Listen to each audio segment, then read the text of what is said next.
হাতে আর কোমরে আজকে একটা ইঞ্জেকশন পড়বে, তাই একটা কুর্তি পরে নিয়েছি। সোনা এখন যাচ্ছে স্কুলে, আজকে সোনার পিটি ড্রেস পরে যাওয়ার কথা, তাই পিটি ড্রেস পরেছে। এদিকে দেখো সোনাকে রেডি করে দিয়েছি, ভাত খাইয়ে টাইয়ে এখনো খাচ্ছে জুয়ান। তোমাদের একটু টাটা বলে দিল, আমি তো ঝুঁকে ওকে জুতো পাওয়াতে পারবো না, তাই জুতোর ওর পাপাই পরে দেয়, আমি খালি ঝুঁকে ওকে একটুখানি হাম পাটাই দিতে পারি। তো যাই হোক সোনাকে স্কুলে পাঠিয়ে দিয়ে তারপরে দেখো সিনুকে ভোগ দিয়ে দিয়েছি। অনেকদিন পর তোমাদের সিনুকে দেখালাম।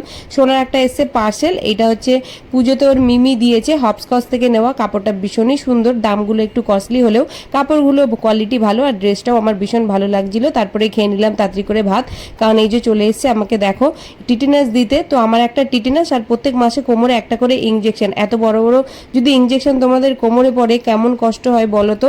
অনেকজন ভাবে কি হয়তো ন্যাকামো ন্যাকামো, না, যখন পড়ে না যার হয় কষ্টটা সেই বোঝে। তো অনেক সিনুকে ডাকছিলাম, তো দেখো দুটো সিরিঞ্জ ফেলে দিলাম, হাতে একটা কোমরে একটা। টিটেনাসে তো জ্বর আসে, কিন্তু এবারে কিছু হয়নি, সবার হাত তো সমান না, এইবারে প্রেগনেন্সিতে অনেক কষ্ট পাচ্ছি।